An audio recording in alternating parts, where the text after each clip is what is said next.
Welcome to Beyond the Show, the podcast home of all things Cannabis Conference. My name is Eric Sandy, and I'm the digital editor of the Cannabis group at GIE Media. We are in the midst of a nice little cannabis legalization wave right now. We've got the latest reporting on Kentucky, Delaware, and Minnesota up on our website right now, as well as states like Texas, Florida, and Alabama, where new licenses await formal approval. If you're curious about what's happening in those states, then visit CannabisBusinessTimes.com to learn more from Associate Editor Tony Lang, Associate Editor Andriana Ruscido, and Senior Digital Editor Melissa Schiller. Also, while we're on the subject of what's happening at Cannabis Business Times and Cannabis Conference lately, we just passed through a Cannabis Conference registration rate increase earlier this week, so that means we're getting closer and closer to the event itself. If you're planning on being there, and I know you are, get yourself set up with a pass via CannabisConference.com and get acquainted with all that we're offering this year, much more than in years past. The show is evolving, and you're going to want to be there to see it and to connect with industry leaders in cultivation from around the world. We've got a tremendous international presence at the show this year and a nice emphasis on university research. These are things you're not going to get at the other U.S. cannabis events. It's just not happening.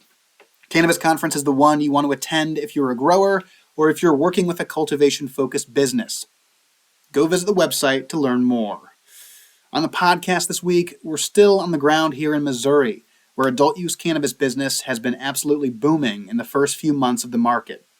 We spoke with John Mueller, CEO of Missouri-based multistate operator Greenlight. After amicably severing ties to the Nevada market through a 2019 acquisition deal, John said a new opportunity awaited in the Midwest, where Missouri voters passed a medical cannabis initiative via a 65.6 majority on Amendment 2 in the November 2018 election. And of course, since then, voters have gone on to bring an adult use market to reality in that state. And so far, John's expectations have been met and exceeded by the marketplace, and we talked about just what that means to him and Greenlight. So please enjoy my conversation with John Mueller. Hello, John, and welcome to the show this week. Very glad to get a chance to talk with you about Greenlight and the Missouri market in general. It's nice to sort of have a chance to shine a spotlight on one of the, in my opinion, most exciting markets in the U.S. right now, just based on some early sales figures on the adult use side, certainly, since those sales began recently in Missouri. Before we get going into some of those numbers and just market trends, could you tell us a bit about Greenlight and maybe in doing so, a bit about your own personal Missouri background? Yeah, absolutely. Born and raised in St. Louis, so this is definitely home turf for my brother and I, who are the basically co-founders of Greenlight, and have our main operation here. But we also operate in Arkansas, Illinois, South Dakota, West Virginia, and obviously pursuing other states as we go along. Previously operated out in Nevada and California from kind of 2016 to 2019, and sold that off to Curaleaf. So got to come back home to our home state. Born and raised here, went to University of Missouri, so this is definitely home turf for us. Awesome. Yeah, I love those kind of narratives. You know, I'm a Midwestern guy myself here over in Ohio, just down I-80 really. So definitely like that kind of that origin story, and I think it's good context here. You know, as we get into the Missouri market trends, I did want to note, of course, we're talking here on April 21st. So maybe as a way of getting into some of the overall market dynamics, how did yesterday go for you and the team? Yeah, it was a good day. It was kind of interesting. Some of our border stores that are better volume stores weren't like exponential numbers like you normally see on a 420. But, the interior stores, saw a double or triple, which was nice. But overall, I think it was a good day. We had good weather, which is always something you worry about. You always want that 420 on a Friday or Saturday, but we'll take a Thursday. I think all our crew, we were stocked up, ready to go. A whole bunch of product coming out of our big cultivation manufacturing facility. So we had a lot of stuff out there. I think as the market has tightened up and we've quickly ramped, and you've probably read about some shortages of flower and some minor tweaks there that we're all ramping up for. So there wasn't the huge blowout deals that you would normally see on a 420. It was more isolated really to your concentrates and your edibles and things along those lines. So I think the combination of that stuff was a great day. We had a bunch of great festivals and things going on. So definitely first world problems. Certainly. Well, yeah, definitely exciting to have that sort of under the belt, so to speak, in this first year of adult use sales, which, as I kind of alluded to just a moment ago, are kind of off and running. The just the numbers alone have been fantastic coming out of Missouri. I did want to point out that, maybe 6 months ago or so, you spoke with my colleague, Tony Lang, for a feature on Greenlight. And I was just reading that feature again this morning. And in that piece, you were predicting $1 billion+ market in the state. And if we just do some basic back of the envelope math, all signs point to that happening as we get through the rest of 2023 here. So now that we're a couple months in, I'm curious just what you think about that.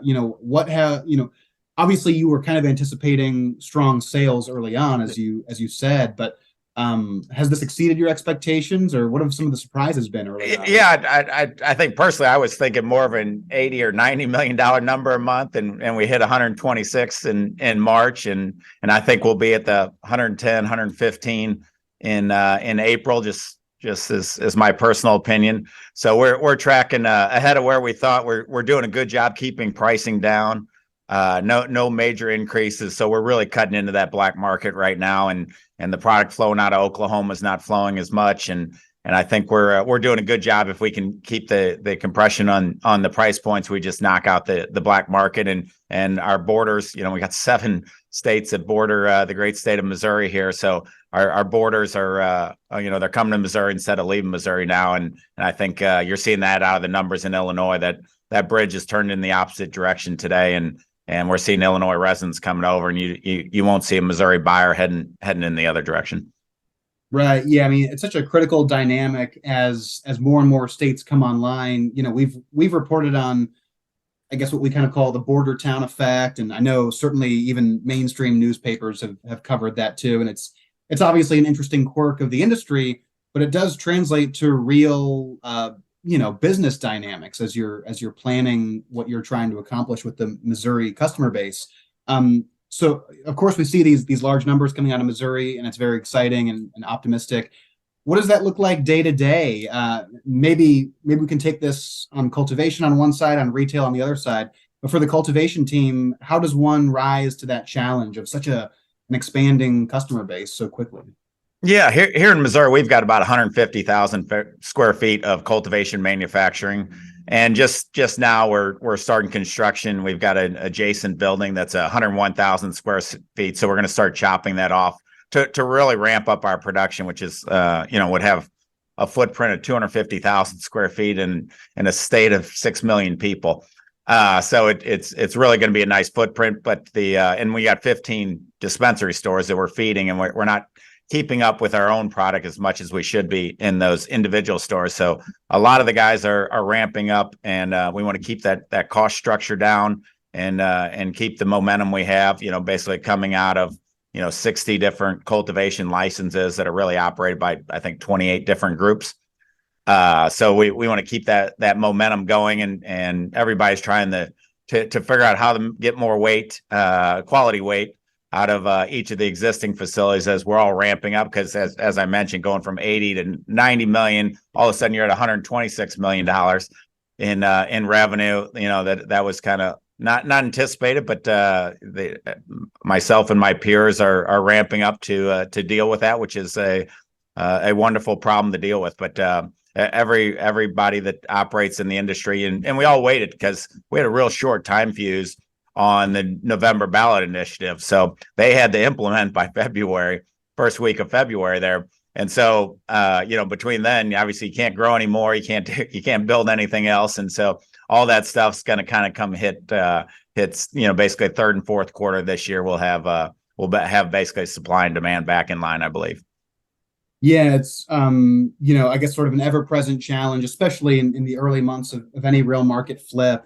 And certainly similar dynamics are playing out on that retail side, just in the interactions between employees and customers. you've got quite the learning curve, really, Yeah. especially on the consumer side.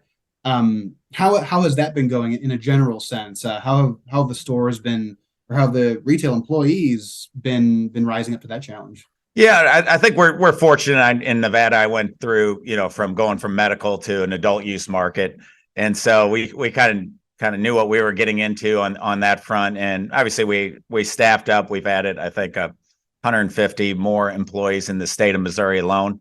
As now Greenlight's 530 people that work for the company.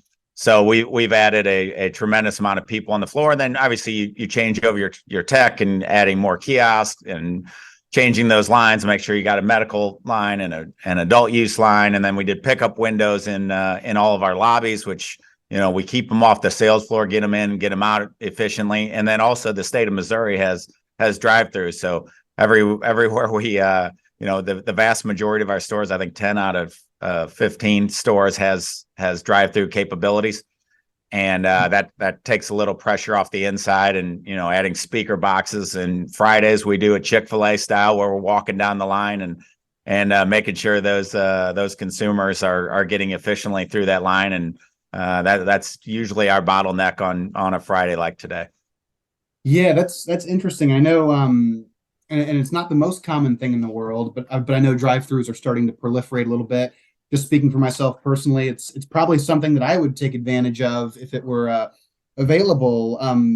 You mentioned bottlenecks there. What are some of the ways that staff can address the education question, the consumer education question in that drive-through setting? Because I feel like you get maybe less time for customer interfacing, but it's also a critical point too. Yeah, we at least for our stores in our drive-through, it's pickup only. So these are all items that are pre-ordered. We try not to do it hamburger style, if you will. Yeah. Sometimes that you get the car in there that missed that message, and you got to deal with that. But the ideally those are people pre-packed, ready to go. Come in, come to the website, order that stuff, and we try and get them out of there. The thing that takes the most time is just getting that debit card transaction handled and passing those piece of equipment back and forth. But we do it as pickup only, because if you want to have a bud tender experience, we'd love to have that with you. But come on inside and take the time to look at products and smell sniffers and do all that other fun stuff we do in our industry. For sure. And speaking of all the fun stuff in terms of like different product categories, are you seeing any trends emerging early on here, or are there certain things, maybe this is a manufacturing question, I suppose, certain types of products that are starting to take off? Yeah, no, I don't think it's materially different. I think we've, obviously switching from a medical program to an adult use program. Obviously, you more towards those concentrates, those edibles, et cetera. And I think, it took Colorado and these places a very, very long time to get closer to kind of the 50-50, where flower is 50% and everything else is 50%. And we're starting to see that. We're about a 53% right now as far as flower, and that's really morphed quickly. So I think the consumer's getting a little more educated. And obviously, if you're coming from a border store, those stores, you don't want your car smelling and things like that, as we try and get decriminalization, all this other stuff done in these bordering towns. While they're all working on medical programs. It's a question of what's their time frame on that, and then also what's their time frame on switching to adult use. But what we're seeing is that they educate a consumer. I've quite frankly been shocked since I went in this. I thought the brands would control the industry a lot more than they would, and I thought by now that they would be coming in specifically for the national brands like they do, and for a bottle of Tito's or Grey Goose.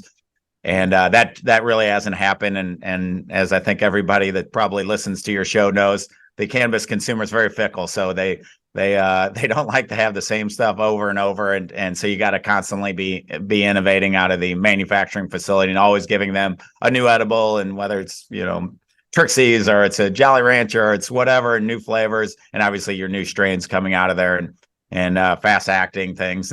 And you've got to constantly be innovating much, much quicker than any other industry. But I think that's happening across the country. But the biggest one is that the brands aren't really controlling the total market yet as much as I thought they would, when I went into this industry, 8 years ago now. Yeah, it is kind of an interesting ongoing conversation about the role of brands. And I guess maybe to a point it's different from market to market. Um, but you're right, the individual consumer generally is looking more for whether it's experiences or different product forms. Um, and yeah, the shelves, the turnover is pretty fast. I was going to ask, within those large sales numbers, and I know this is kind of an overly broad question, but I'm curious if you're seeing a large number of customers with smaller baskets or larger baskets and maybe a smaller number of customers. I don't know. How do you look at that ratio, I Yeah, guess? no, the border stores, you get a little bit higher, cart value there. Mhm. Obviously interior stores, you're, mid 60s, low 70s. I think that's pretty consistent across most markets now. So I think that's almost standardized. And and then your border stores can touch that $100 number, 90 the $100 number. So I think that's the only material difference, but you see less humans sometimes in those stores too. So it's Yeah. there's a trade-off there, and I think the consumer has is a compression of their wallet today too, with inflation and all the other stuff that's going on outside of all of our collective control. But they also are coming in spending about the same number that they did 2 years ago too. So I think obviously we've got an influx of new consumers. We're still trying to figure out what that levels out at or continues to grow. And but I think the vast number, obviously we're seeing that cart size hasn't materially changed. It's the number of consumers that are going out and the people that are basically coming off that black market. That Yeah. I don't believe we're creating new consumers in our business. They might consume more than they did in the black market, but these are people that have had the marijuana product before, and now they're just bringing it over to the legal side of the equation. Yeah, another unique dynamic of this Yep. environment. And speaking of folks from outside of Missouri, you mentioned earlier a handful of other states, including South Dakota. Could you describe the landscape for Greenlight outside of Missouri? Yeah, absolutely. So we've been operating in Arkansas for a while now. Actually, our first Greenlight store was in Arkansas. We won a license down in Helena, Arkansas. We now have three Greenlight stores that operate down there. Medical market, obviously disappointed that adult use did not go when Missouri did. So we'll see how long that takes. They've got a good, vibrant medical market, but obviously medical market's much different than what we have here. The price points have compressed down there. So the consumer is getting more grams per dollar than they were before. And they've opened up some some reciprocity to allow people from other states to come in, which also overall helps the state of Arkansas. And then South Dakota, really new market, trying to get out those patient cards efficiently. The market's growing, but it's a smaller market, and you're not seeing the tourism yet in a place like that. And also getting out those medical cards and making it efficient to allow people to get out there. So that cost of the medical card is a restrictor up there. West Virginia, kind of similar, where operators, like in the state of Missouri, we sponsored over 40,000 of the 200,000 patient cards that were out there. So we reduced down that cost for patients to be able to get their card. So you were $49 to get your card, and then we incentivized you to come to a Greenlight location. So we help that program in states like West Virginia and South Dakota. They keep the dispensary or cultivation operation out of that equation. So we're not allowed to have these patient events and things like that so you're spending $200 to get a medical card versus $49 in the state of Missouri. So those numbers are growing, but they're growing slower than we want to see them. Gotcha. And then Yeah. also we operate in Illinois, which has been an adult use market for a while. We opened that store 2 weeks ago. It's climbing. We're kind of attacking the Wisconsin border up there, and great location right off the highway, 12 miles from the Wisconsin border. So that store is growing and is being very efficient right now. Fantastic. Yeah, I just to touch on Arkansas, we sort of split up the states that night in November on election night, and I was covering Arkansas. I was also covering Oklahoma last month, and obviously just very unfortunate. But from a business standpoint, is there a degree of whiplash there where you might be anticipating a flip and then any plans have to be set aside? Yeah, we were optimistic. Obviously, it was a Yeah. disappointing day. That was over before it got started. Sadly, when the first numbers came in, so I'm sure that wasn't a fun night for you to be covering that. Being in the cannabis industry, as I was looking at the numbers coming in and seeing those coming, yeah, it's definitely a whiplash. A lot of these guys built cultivation up, so the price points per gram are dropping coming in the stores, and then we drop them going out to the consumer. So you're gonna you're seeing price compression down there as a lot of these guys on the cultivation side got ahead of that. And the number, we lost by 12% in the state of Arkansas. So do you come back and spend those millions of dollars that were spent on that campaign in 24? So we'll see how that all plays out. And those campaigns are expensive, and so we got to see if that reloads. And then obviously in Oklahoma, I think the residents there obviously kind of saw they're trying to put the genie a little bit back in the bottle there with stores in every corner and a lot of black market coming out of there. So I was not surprised at all on the Oklahoma vote. Yeah, it's some tough recent news on that front in terms of at least the state by state wave. Of course, at the top of the conversation, you had mentioned your experience in Nevada and California, and I know in that feature that Tony had written, he kind of got a little bit more in depth with that. But I was curious, just from maybe a regulatory standpoint or a market standpoint, if you could kind of contrast Missouri, especially these recent adult use months, with the Nevada market. And I guess what I mean by that is, as these newer states are coming online, are there certain lessons that are being learned, or are there things that are being done differently and perhaps more efficiently, either on the regulatory side or just on an overall market dynamic? Yeah, I think if you look at Nevada versus Missouri, it's very, very similar. Limited license state, X number of licenses out there, not a whole bunch more discussion of getting something out of our capital. It's in the Constitution today, getting additional licenses out of Jefferson City when you got basically a 2/3 majority of Republicans is probably not going to happen.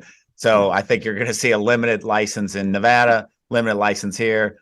As we say in all these regulatory environments that we go into, 95% of all the rules and regs across these states are identical. And then you've got these little minor tweaks. So from a compliance and everything else standpoint, you're seeing very similar deal out in, they are. I used to say that Nevada was the gold standard. We look for, we're going to go back in the Nevada market here in short order.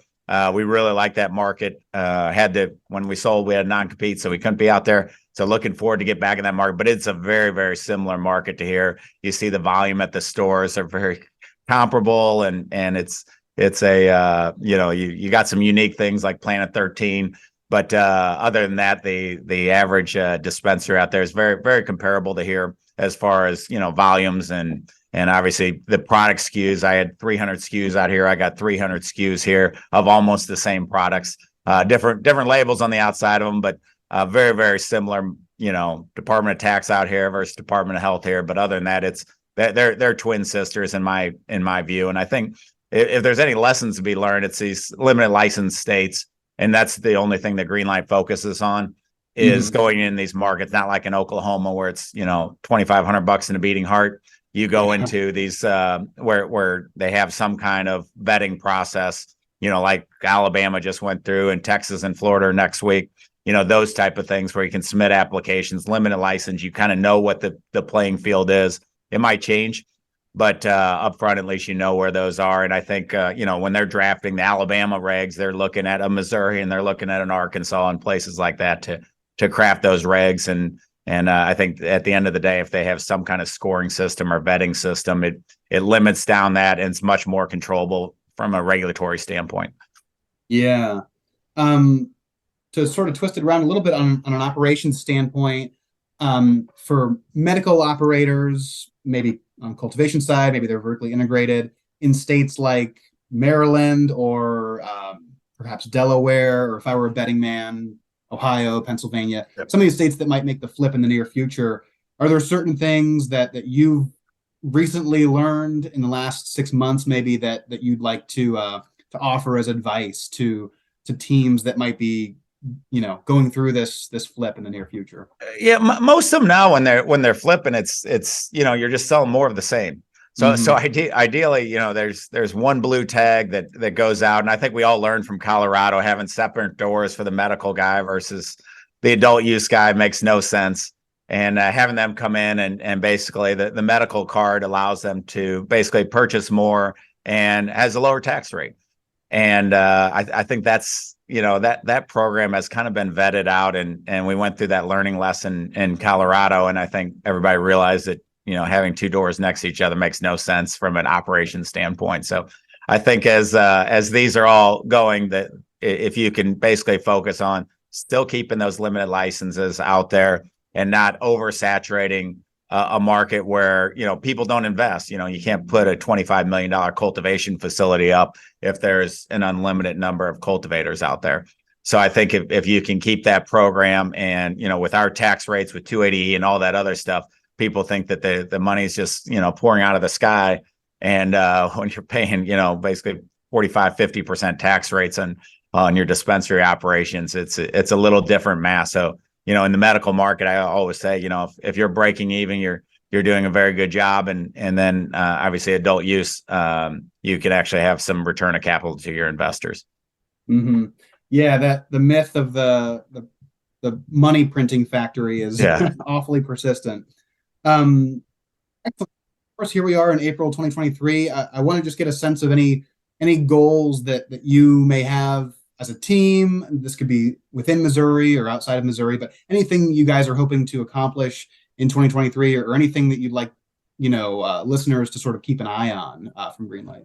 Yeah, from Greenlight, we're going to expand our footprint. I think we'll have another 2 states here in the next quarter. We're expanding our cultivation, and in West Virginia, we just picked up a cultivation out there, and I would say adding another 100,000 square feet here, and then we're going to be going into some new markets here. And then I also think the landscape of the kind of larger MSOs is going to change a little bit. Alabama's June 12th. They're going to announce who won those 5 integrated licenses, which is real interesting. And Texas has these new licenses coming out, and we've got some legislative stuff down in Texas that could make that more of a vibrant market and start knocking away at their black market. And then obviously Florida is also submitting next week, and we still got a chance over in North Carolina to get a medical bill through there. We worked hard on Kansas this year, didn't get it across the finish line, but a bunch of these other states are going to start flipping. So we're very aggressive in any of these limited license markets that we can go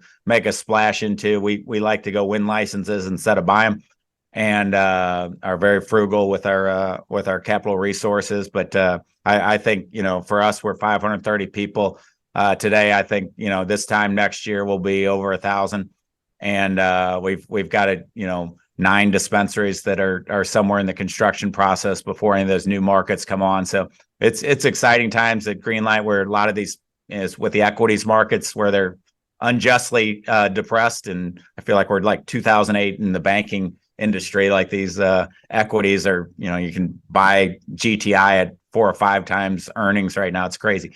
But as everybody's kind of taking and hitting the brake pedal a little bit and kind of consolidating up, we're hitting the gas pedal aggressively now and looking at strategic opportunities. We're debt free and paying out dividends now, and we're focused on just being a normal business, whether we're in the marijuana industry or the widget business. We're hitting the gas pedal right now, as there's a lot of opportunity. Absolutely. I know, just sort of as a closing note, you had mentioned, and I keep referring to this feature, but you had mentioned in that feature with Tony that you have sort of a background as a serial entrepreneur. I know we're kind of just talking cannabis here, but it is nice to hear that all of that investment going on at a time when it does seem like it's very tough out there economically, but it seems like a ripe moment for investment, just from a business 101 kind of standpoint. Yeah, I mean, if you look at these equities, it's crazy, and with those equities compressed for other groups that are out raising money, it's impossible. Like, why wouldn't you buy a Verano or a GTI instead of investing in some startup in the cannabis industry? It makes no sense. So I think that all gets rectified. Obviously, we all thought in December last year that we were going to get some safe banking or something like that, and all the equities went up to a more reasonable number, and they keep getting beat up on a daily basis for no apparent reason, when we've got, the total market cap's gone from like 110 billion and it's now at $12 billion. And despite we're growing, we're going to be a $50 billion industry with 25% earnings numbers. It makes no logical sense at all. So I think, just picking the winners and losers on that, and then also your debt structures, as those equity values have dropped, the debt is now in the high teens. So it's really tough for people to go out and grow. We're growing using cash flow and being creative, staying debt free and still paying dividends and things like that. So we're in a real good position. But for other operators getting into this, it's a very challenging time until we see something out of DC. And I think Cole Memo 2.0 might give us a little lift, but we definitely need something, going through the branches of government. No doubt about that. Well, we will be excitedly watching, the Greenlight story continue to unfold. Certainly watching Missouri with a lot of excitement, as well as these other states. It's exciting times in the industry, and it's great to get a sense of the story over at Greenlight. So, John, I thank you for your time today. It was great having you on the show. Well, thank you so much. Appreciate what you do for the industry. And that's a wrap on another episode of Beyond the Show. Hope you enjoyed that conversation with John Mueller of Greenlight out in Missouri and other states in the U.S., of course. I know I did. It's been super fun getting to focus on Missouri for the past 2 weeks on this show, as well as the past few weeks over on Cannabis Business Times with a lot of our reporting on the sales figures coming out of Missouri. These are early days in that market, and there's a lot to dig into, especially if you're an operator in that state, but certainly if you're an operator in another state that may be flipping to adult use or legalizing or reforming cannabis in one way or the other.